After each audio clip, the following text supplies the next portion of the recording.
Sa pagkakataong ito, nakaasa lang tayo sa preno at pwersado po yung ating preno.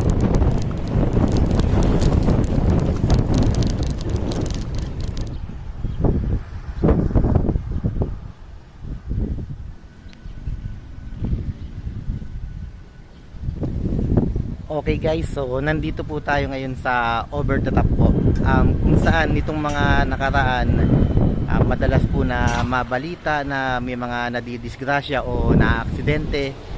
So ngayon po gagawa po tayo ng video na pwedeng makatulong po kung paano po natin ito may iwasan, especially po sa mga motor na naka-scooter po.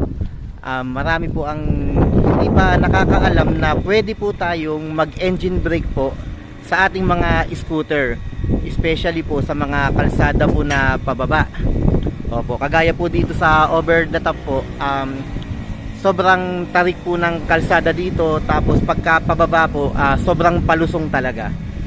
Tapos mahaba din po yung pababang kalsada dito. So pagka nagiinit po yung ating mga preno, pwede pong humina yung preno natin at maging dahilan po ng aksidente. So dito sa video na to, tuturo po natin kung paano po mag-engine brake gamit po ang ating mga scooter po. So ano pong maitutulong ng engine brake po sa ating mga scooter po. So pagka tayo po ay nag-engine brake po, mare-relax po yung ating preno. Hindi tayo preno ng preno mayat maya, at may iwasan po na uminit po yung ating mga preno. Kumbaga po, hindi po may stress yung ating preno, hindi po siya hihina basta-basta. Opo, yun po yung purpose ng ating engine brake po. So yung iba, hindi pa po nila alam na nakakapag engine brake po sa scooter. So yun po yung ituturo natin. Okay po? Okay, let's go po. Ayan, so okay, magte-take tayo ng video. Ito yung kabitan natin ng cellphone dito sa ating motor. Ayan. So patayo yung gagawin nating video. Dito natin ilalagay. Meron niyang pahiga, meron niyang patayo. So okay, tapos dito po tayo, pupunta po tayo dito sa kalsada na to na pababa na yan. So okay, ito po yung East Ridge Road po. Okay, dito po sa over the top. Ayan, maganda po dito. Ayan, so ang ganda ng view.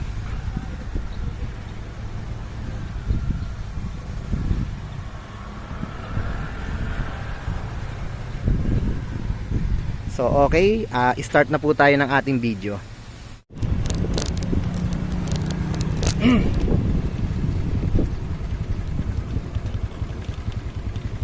So okay, dito sa point na to, bababa tayo sa kalsada na to nang hindi po tayo naka-engine brake. Okay po? So dire-diretso lang po tayo pagbaba. Kung mapapansin nyo, walang hugong po yung ating makina. So naka-free wheel po yung makina natin, pero buhay yung engine. Kung mapapansin nyo, hindi po siya humuhugong. Sa pagkakataong ito, nakaasa lang tayo sa preno at pwersado po yung ating preno.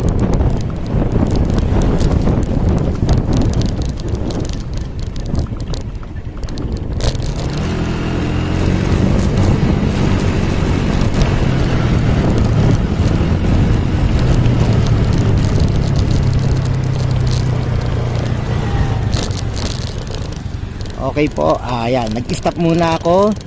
Bababa tayo ng naka-free wheel po. Kung mapapansin nyo, buhay po yung makina natin pero wala po siyang hugong.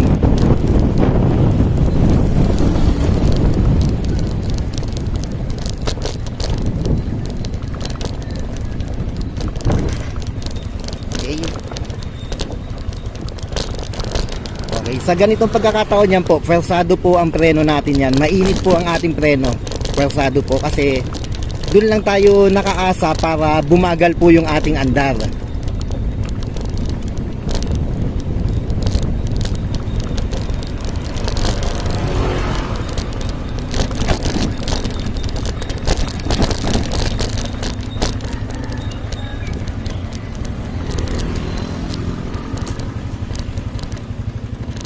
Okay.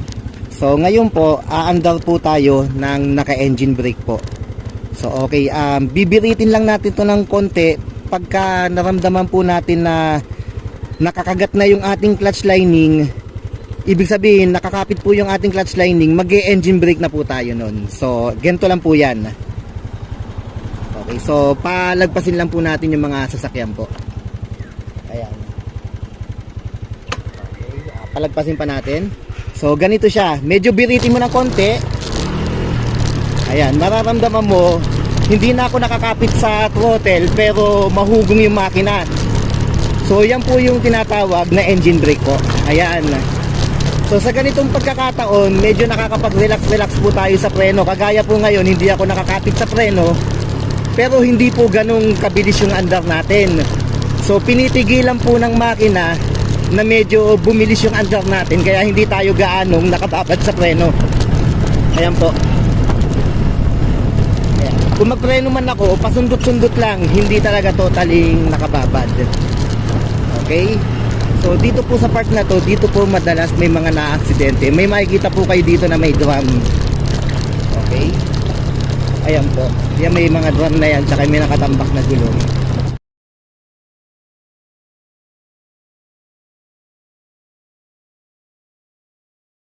So dito po madalas may na-aksidente. Okay, so dito po siguro po may sasuggest ko, mas maganda po siguro kung meron din siyang lambat para in case po na may madisgrasya na wag naman sanang mangyari, hindi sila mahuhulog dun sa baba. Mas maganda po sana kung meron pong lambat dito sa area na to para dagdag safety rin po. Opo. Okay, so akit na po ulit tayo. So ganun lang po ang pag-engine brake po. Pagka tayo ay mag-engine brake, kawag tayo po ay mag-engine brake po, ano po, konting birit lang. Pag naramdaman natin yung galit ng makina at nakakapit na yung lining, yun, dire-diretso na po tayo nun. Kapag bumitaw, birit lang ulit po ng konti para lang kumagat po yung lining. So okay po, akit na po ulit tayo.